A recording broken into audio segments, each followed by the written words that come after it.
Rebonjour, je vous propose maintenant de démonter un Oculus Go. Alors, donc l'Oculus Go, un casque de réalité virtuelle, l'ancienne version du Oculus Quest qui fait beaucoup couler d'encre. Je l'avais acheté à l'époque, il marche plus maintenant. Alors je sais pas si c'est parce que l'Oculus Quest est sorti depuis un moment et que quelque part il y a peut-être des systèmes de mise à jour ou si c'est un simple bug.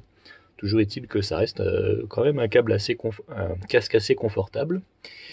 Et du coup, je vais le démonter pour voir si je peux pas le bricoler et en faire un ordinateur ou un casque un peu perso. Donc la première chose facile à démonter, je pense, ce sont les sangles. Alors, donc je vais les enlever. Hop. Hop. Et hop. Ah, le début va aller un peu vite. J'avais un peu commencé à le démonter avant, puis je me suis dit ça ferait une bonne vidéo. Peut-être beaucoup de gens qui veulent savoir ce qu'il y a dans un Oculus Go. Donc le début va aller vite, puis après je risque d'être un peu plus lent. Ce que je vais découvrir en même temps. Ensuite le deuxième truc, donc là vous voyez ça tourne. On peut le tourner. Ensuite le deuxième truc, ici, bah, c'est cette espèce de machin, si on tire dessus, il se détache tout seul. Voilà. Ouais.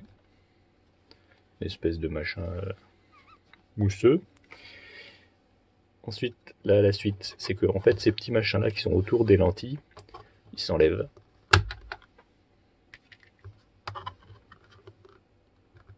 Voilà.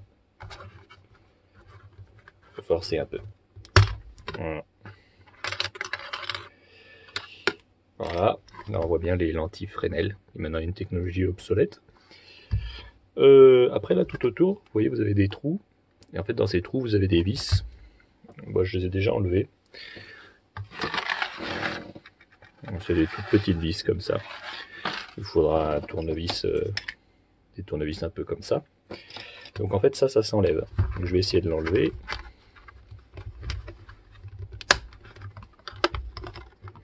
On peut s'aider d'un tournevis.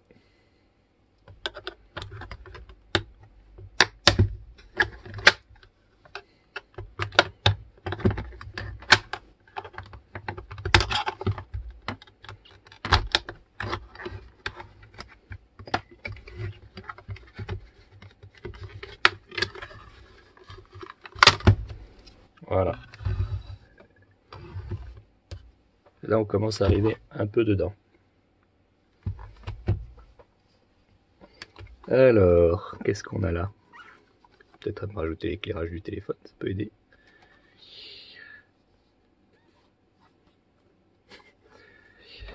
Donc c'est comment ça être magnifique. Là, je vois au fond, il y a quelque chose de vissé.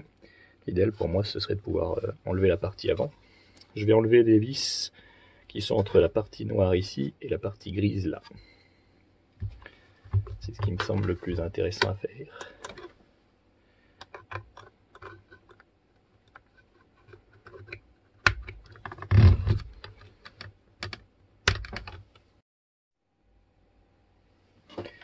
Voilà, je viens d'enlever les 4 vis. Je les ai mises dans la même boîte. Elles sont pas exactement pareilles, elles sont légèrement plus grosses. Vous voyez là, celle-ci est légèrement plus grosse que celles qui sont là par exemple. Bon, ça c'est une première remarque. Un bon ingénieur avec une logique industrielle aurait tendance à s'arranger pour que toutes les vis aient la même taille. Surtout que là on est dans des ordres de grandeur qui sont assez proches les uns des autres. Plutôt que d'utiliser plein de vis différentes. Bah, c'est plutôt des choses peut-être auxquelles un Allemand aurait pensé. Alors, voyons voir si ça s'enlève maintenant. Bon là, il n'y a rien qui bouge. Donc les 4 vis que j'ai enlevées, donc j'ai enlevé les vis ici, ici, ici et ici. Je pense qu'il faut enlever encore plus de vis pour que ça commence à bouger. Et là notamment sur les côtés, on voit là que la partie noire elle est aussi attachée à la partie grise. Donc j'ai l'impression aussi qu'ici il y a des choses, mais c'est bien sur une partie noire aussi, donc c'est bon. Donc je vais enlever simplement les vis qui sont ici, ici et ici. Ce qui est intéressant, c'est que, vous voyez là, les machins qui tiennent les sangles sont accrochés à la partie noire, pas à la partie blanche. C'est-à-dire que le fond noir qui tient les lentilles, qui va probablement tenir l'électronique, on le verra sûrement plus tard, accroche tout. Et en fait, la partie grise vient juste se mettre autour pour cacher.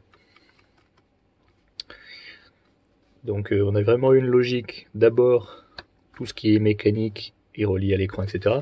Et ensuite seulement l'habillage. Donc maintenant je vais enlever les vis ici, ici, ici et ici, et on verra si ça s'arrange. Alors, mauvaise surprise, donc j'ai réussi à enlever cette vis là. Par contre, celle-ci n'est pas accessible. Le problème c'est que la lentille oblige à mettre le tournevis de travers. Alors ici c'est encore pire. Donc c'est pas accessible. Soit ça a été monté dans un autre sens, ou ça c'est pas encore là quand ça est là. On voit ici en regardant au fond que en fait ces deux parties, celle-ci et la partie ne sont pas unies comme je le pensais mais séparées. Soit ça a été fait exprès pour qu'on puisse pas démonter et ça a été assemblé avec un outil spécial. Sinon, l'autre possibilité c'est que ça a été conçu avec les pieds et que les mecs qui ont fait l'assemblage du casque ont maudit le concepteur pendant toute la série de fabrication. Ce que je vais faire, c'est que je vais commencer à essayer de démonter d'autres trucs pour voir si on peut pas arranger un peu les choses. Donc il faut que je choisisse quelque chose d'autre. On a quand même un lien entre ça et ça. Là on a du clipseur.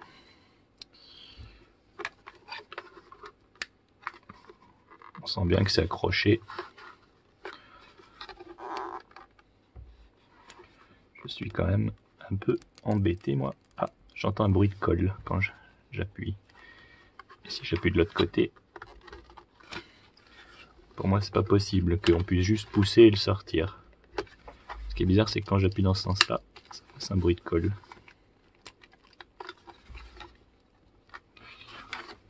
Après je voudrais pas écraser les senseurs. Est-ce qu'il n'y a pas moyen de détacher ce panneau ?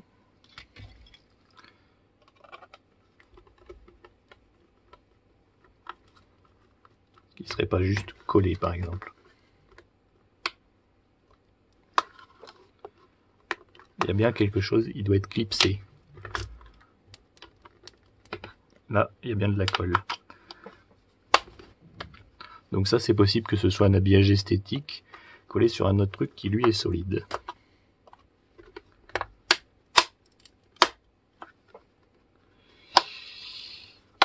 Alors je vais pas trop l'abîmer parce que mon but c'est quand même de le transformer. Donc il va falloir que je fasse un peu d'effort pour pas tout saccager. Ce que je propose, c'est d'enlever. Ici on voit les 4 vis qui sont ici, ici, ici et ici au fond, pour voir si après l'autre côté se décolle plus facilement.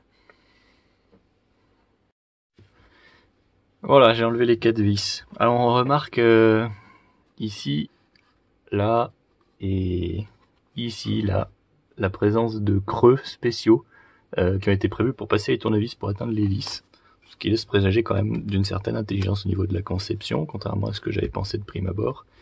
Par contre, ça n'avait pas l'air de bouger encore. On a le bruit de colle. Ça n'a pas l'air de se pousser.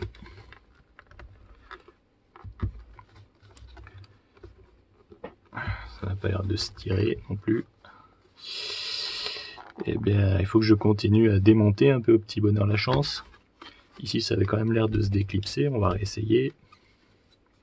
Où est-ce que je l'avais abîmé? Et là, attends, on va faire au même endroit. Peut-être qu'il est temps de sortir le matériel de téléphone portable. Alors, je crois que j'ai une trousse spéciale. Ouais. Alors.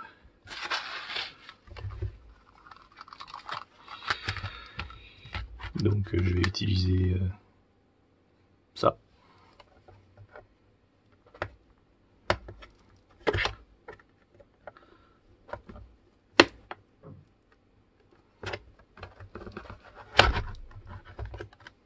Pardon.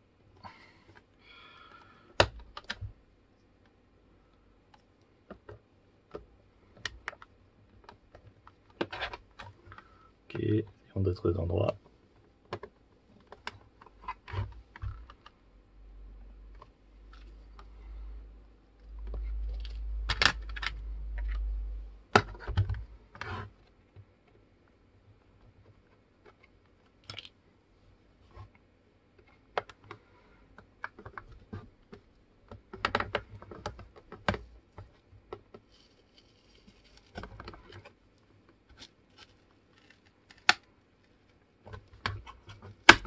si on peut pas le décoller doucement. Alors qu'est-ce qu'on a là? Ça semble être tenu quand même ici, mais... Ah, là, ça a l'air de se déclipser. Alors, continuons.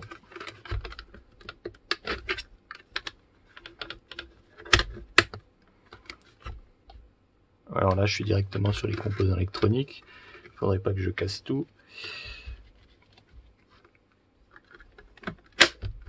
Voilà, donc si je passe ça, ça se déclipse.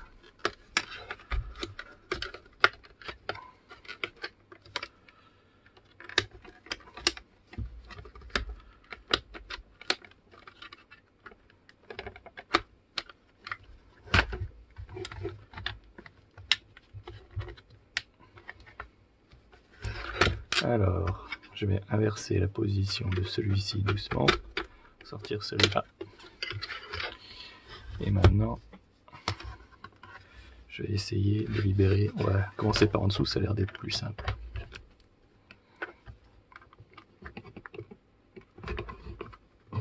Ah, quelque chose tient peut-être? Non.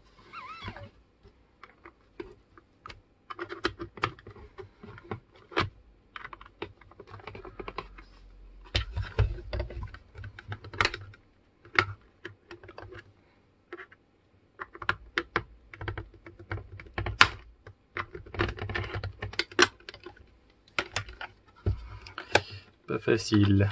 Alors, est-ce que je peux réussir à attaquer l'autre côté en même temps?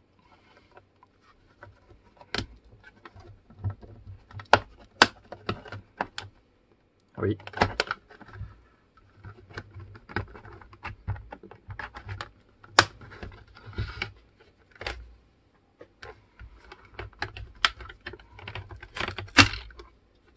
Ah.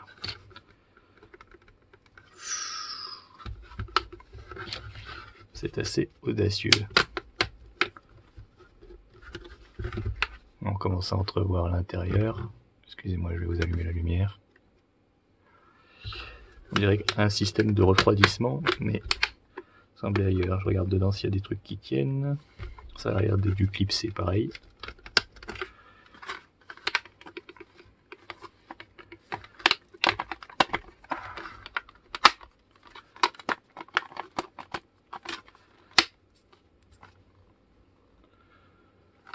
Pas de vis. Il pourrait très bien y avoir une vis derrière par contre. Ou les interrupteurs. Ah non. Voilà. Alors, qu'est-ce qu'on a là? Donc, ça, c'est une bande de cuivre, où là, on a différents machins qui sont là pour refroidir les composants. Donc je pense que tout ça, c'est des systèmes. Tiens, celui-ci semble s'être un peu défait. Ah non, il est de travers. C'est des systèmes qui viennent se coller aux différents processeurs et qui après diffusent la chaleur dans l'ensemble du devant du casque de façon à faciliter son refroidissement. D'accord. Donc le refroidissement est quand même une problématique. Alors, maintenant que nous sommes dans l'antre de la bête, voyons voir. Donc lui, il était comme ça. Ouais, comme ça. Donc le truc qui a besoin de plus de refroidissement, c'est lui. Donc ça doit être le processeur. Et après, on a ce machin-là. Et celui-ci, qui nécessite un refroidissement important. Ça, je sais pas à quoi ça sert du coup. Alors déjà, tâchons de voir qu'est-ce qu'on a comme processeur. Ah, il est à l'envers. Donc c'est un SK Inix. Et j'arrive pas à lire. On dirait, non, c'est pas du russe. Bumu. H4HKNND8UMU. Et en bas, ouais, TCP 5813695. Ok. Après, ce qui m'embête, c'est que ça pourrait aussi être un GPU. Donc, il faut que je sois prudent pour le moment dans mon analyse. À mon avis, c'est le CPU du casque. Peut-être ces autres machins, ça peut être des GPU, notamment celui-ci ou ça qui est à côté. Pour la carte graphique, c'est à voir. Là, on commence à avoir les mêmes petits merdiers que dans le téléphone portable, savoir ces petites prises là qu'il faut enlever avant de démonter le reste. Donc on va commencer par enlever les petites prises. Est-ce que c'est faisable déjà? Il y a des scotch qui ont été mis dessus. D'accord, le scotch est là pour retenir. Peut-être éviter aussi que ça touche la partie en cuivre qui sert à faire le refroidissement. Que ça fasse une isolation. Ça peut entraîner des courts-circuits sinon. Voilà, donc j'enlève la petite prise. Ensuite, je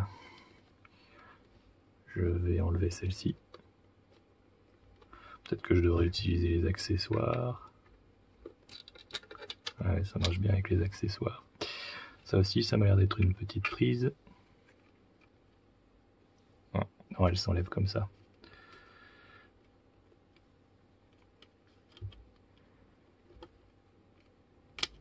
Ok.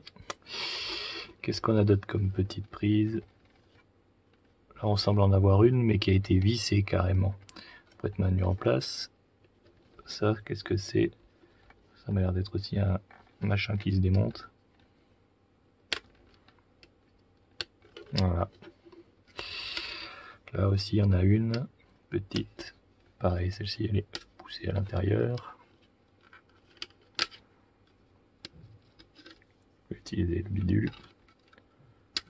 Voilà. Est-ce qu'on en a encore d'autres? Là. Ici aussi avec un mini fil.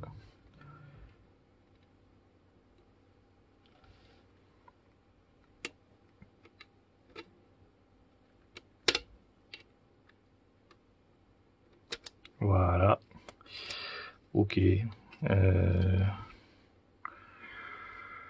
première qu'il faut démonter, c'est celle-ci. Donc je vais enlever les deux vis qui sont de part et d'autre pour pouvoir enlever la prise. Alors...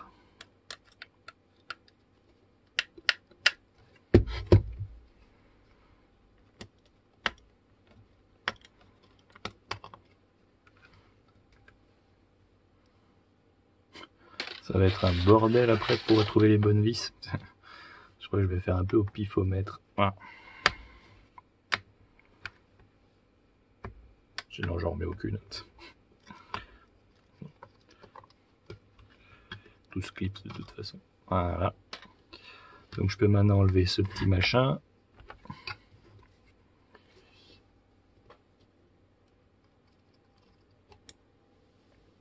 Et je le mets de côté. Ok, maintenant je vais enlever la prise. Oula, je vais réutiliser le machin en plastique. Donc celui-ci. Non, il était bien l'autre. Mon petit pied de biche. Voilà, là je pense que tout est débranché. Donc maintenant je vais enlever la plaque qui est devant. Donc je vais l'enlever avec mon petit tournevis. Peut-être qu'au lieu de m'arracher les doigts, je vais pouvoir commencer à utiliser tournevis plus sympathique.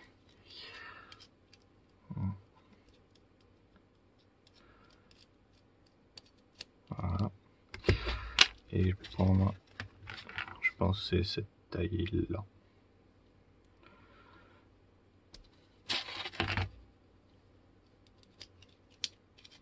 Ah, je me niquerai moins les doigts. Alors, là on a aussi quelque chose que je n'avais pas vu. Donc on va commencer par démonter ça.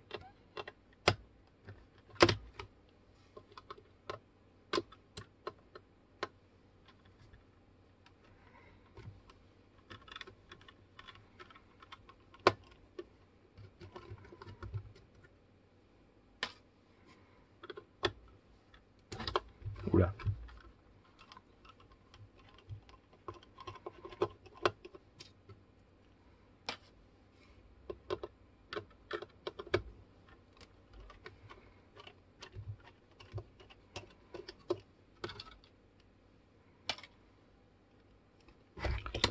Alors,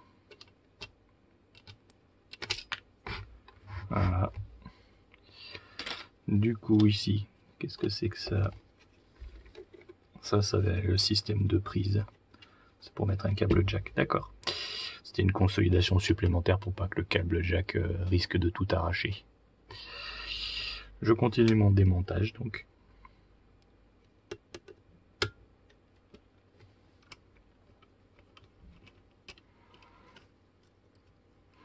À part le fait qu'ils utilisaient 15 sortes de vis différentes, la conception a l'air quand même assez sympa finalement.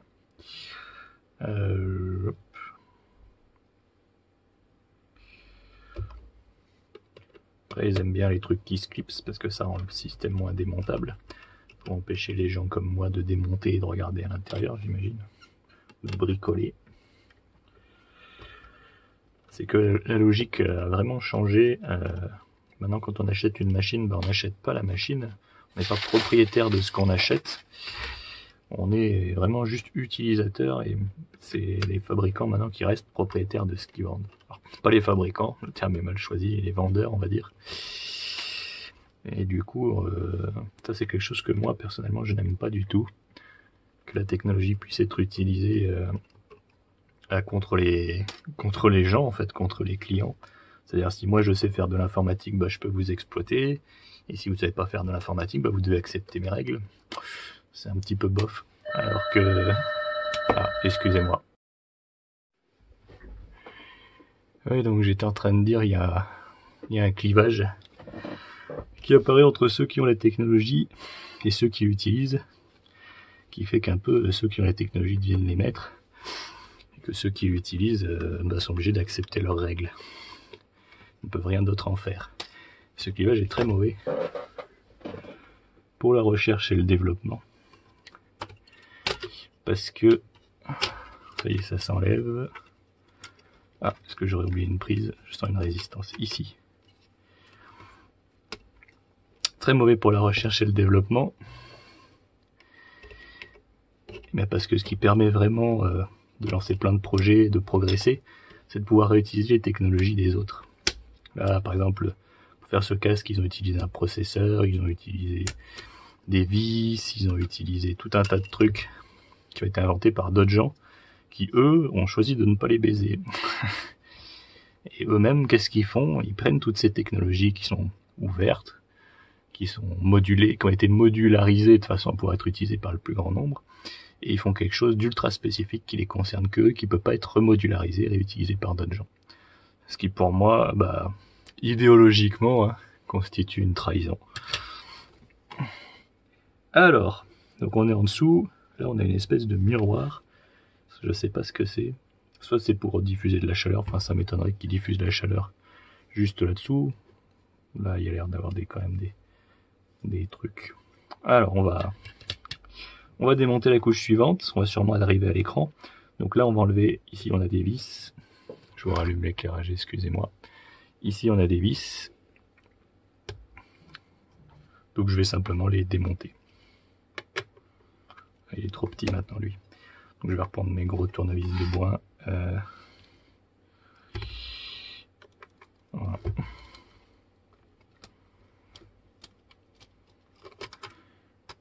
Là.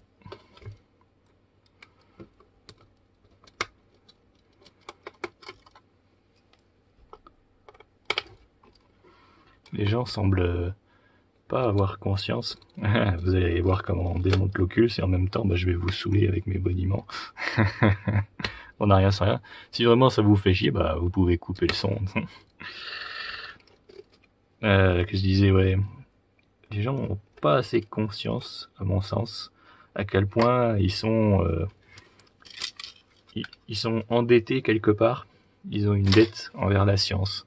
On a accès à toutes ces technologies et on a conscience à penser que ce qu'on fabrique avec, c'est à nous, c'est nous qui l'avons fait. Mais en fait, comme on dit, l'homme est un nain assis sur les épaules d'un géant. On a tous profité du package scientifique de nos ancêtres. On a hérité quelque part de tout ça. Et du coup, ce qu'on fait avec n'est pas réellement à nous, quoi. Il faut avoir conscience de ça, je pense. Et c'est quelque chose qu'on a oublié. Ah, j'ai l'impression de soulever un peu plus de trucs que ce que je voudrais. Tout ça a l'air de partir. En tournant. Il y a peut-être des prises encore. Non, ça c'est des clips. Là. Quelque chose doit être accroché à ce petit fil déjà. Ah, il va falloir le passer là-dessous.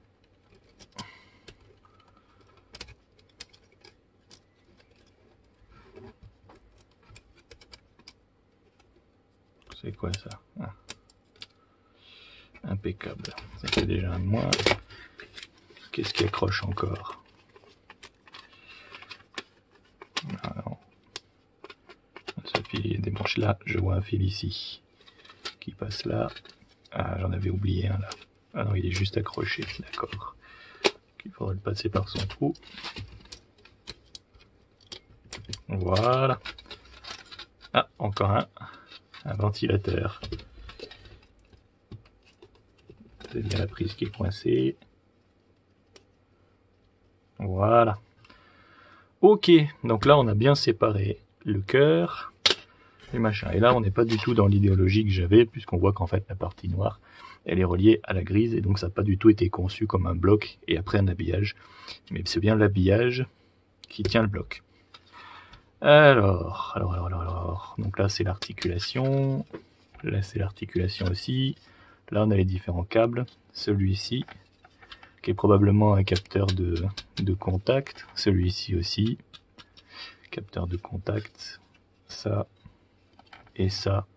Je me demande bien à quoi ça peut servir. Est-ce qu'il pourrait y avoir un ventilateur caché en dessous, par exemple? Il doit probablement détecter la position des sangles. Ça, c'est relié à une LED ici. Ah non, c'est un micro. Excusez-moi, je dis n'importe quoi. Là, c'est le trou du micro, c'est la partie basse. Donc ça, c'est un micro. Ça, c'est le bouton. J'imagine que du coup, au-dessus, on doit avoir un endroit qui est un peu sensible. Là. Il doit appuyer ici, certainement. Non, parce que je suis pas en train de dire n'importe quoi. Je vois pas l'endroit sensible. Bref. Surtout que là, on a aussi le son. Là, ça appuie, mais où est-ce que ça appuie? Ça, c'était comme ça. Ah, je suis un peu largué, là. Donc ça, normalement, ça touchait ici, comme ça. Ah, probablement sur la partie d'avant. On devait avoir ça. Et ouais, on les a ici, vous voyez, les 3 carrés des boutons poussoirs qui correspondent. Ok. Et c'est tout. C'est tout. Donc, le refroidisseur, le circuit avec ses boutons poussoirs et où on avait tout qui était branché. C'est tout petit en fait, hein, la partie intelligence. Et donc là, j'imagine que ça doit être l'écran seulement. Juste ça. Et ça doit être ce qui communique avec l'écran probablement. Et ça, la partie puissance. Et ça, fichtre, je suis complètement largué. Alors, on va continuer à démonter. J'ai l'impression qu'on est sur quelque chose encore qui va se déclipser. Et voilà. On a enlevé cette couche en plus. Là, on est vraiment face à un truc qui fait comme un miroir. Là, on a des espèces de languettes. Je ne sais pas trop à quoi ça correspond. Peut-être que... Alors là... Ouais, ça ressemble vraiment à un écran. Ce qui est logique. Hein. Est-ce qu'on peut l'enlever sans le casser? Il est bien emmanché dans son machin. Probablement même collé. Alors, je propose, pour prendre le moins de risques possible, parce que l'écran, c'est probablement ce qui vaut le plus cher et ce qui est le plus fragile, d'enlever encore quelques vis de ce côté-là. Donc ça, j'imagine, c'est un genre de capteur infrarouge pour vérifier si il y a quelqu'un qui a mis le casque ou pas.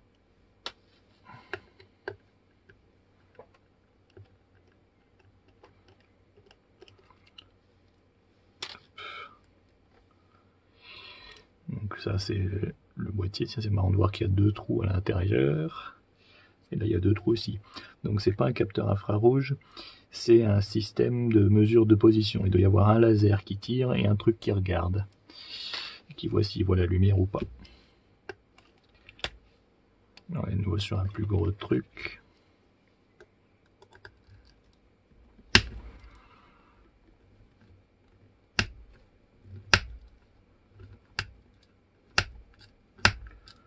Peut-être c'est juste une LED infrarouge et un capteur infrarouge. Et tant qu'il n'y a rien qui le reflète, qui est à proximité, on ne voit pas les infrarouges.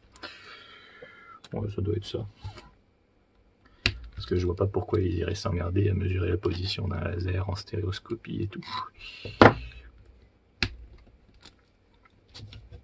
Un vrai cauchemar CX, très très dur.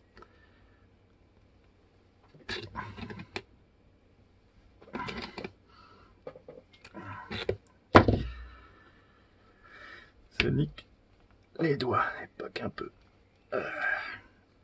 Ils ont probablement mis de la colle ou des choses dans certaines vis pour s'assurer qu'elles se redévisseraient pas avec les vibrations. Ou de la cire, ça dépend. Même si une fois les vis enlevées, on voit pas tellement. Quoique si, certaines vis ont des traces bleues et blanches. Donc effectivement, elles ont dû être un peu mastiquées. Ok, ici. Alors j'ai toujours pas vu la batterie, donc moi je m'attends à ce que j'ai une batterie ici.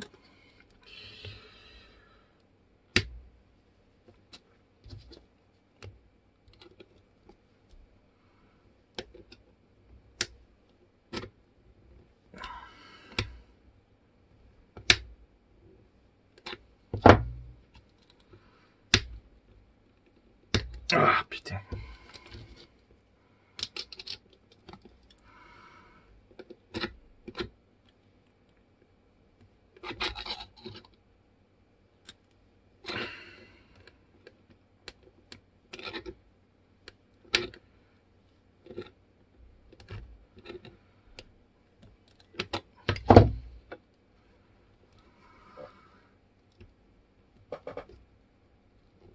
Ouais bah, celle-ci se défend un peu plus que l'autre.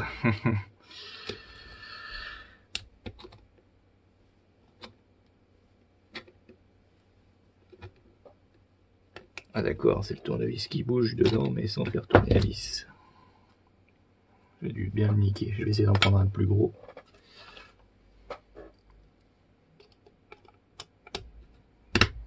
Ouais, ça a l'air mieux.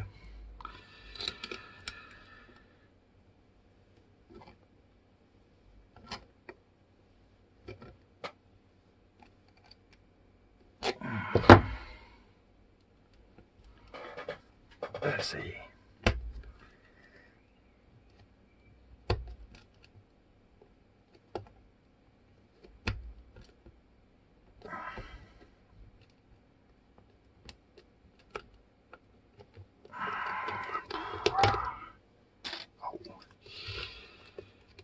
Voilà, effectivement, vu le poids, ça doit être la batterie. Ah d'ailleurs, je crois que cette batterie, je la connais. On dirait les espèces de piles lithium vendues sur AliExpress là.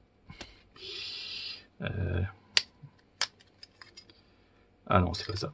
Ah, non, c'est pas ça. C'est quelque chose d'un peu plus sophistiqué. Ok. Bon, pas besoin de le démonter davantage. Du coup, c'est un module de batterie impeccable. Disons, pour de la batterie, la connectique est pas très épaisse. S'il y a beaucoup de courant qui doit passer par cette toute petite prise, je suis un peu surpris. Mais enfin bon. Du coup, ce câble-là, c'est... On voyait dépasser, c'était pas la lime. C'est le capteur. Il a l'air d'être collé. On va le laisser. Et là, c'est l'écran. Et là, c'est les diodes. Enfin, les diodes, putain, les lentilles. Moi, j'aimerais bien encore démonter l'écran. Et après, je vais m'arrêter parce qu'on aura tout vu, je pense. Alors. Est-ce que déjà c'est faisable? Ça, par exemple, c'est pas une espèce de scotch qui retient tout. Et là, les languettes, est-ce que ça sert à le retirer? Ah, ça a tout l'air d'être de la colle. Donc ça doit être... ils ont dû poser une espèce de feuille de scotch double face tout autour. Ils sont venus coller l'écran dessus. Voilà. Sur tout ce moulage en plastique tout fait. Probablement de l'injection en plus, hein, c'est pas mal. Et les lentilles là, ils ont dû les mettre. Est-ce qu'elles tiennent en force? Comment ça marche? Ça c'est pour tenir les clips, mais elles ont juste l'air d'avoir été mis dedans. Ouais. Est-ce qu'on peut essayer d'enlever les lentilles? Là, je vois une espèce de creux ici, par rapport à la mur, et ici aussi. Ça sert probablement à enlever les lentilles.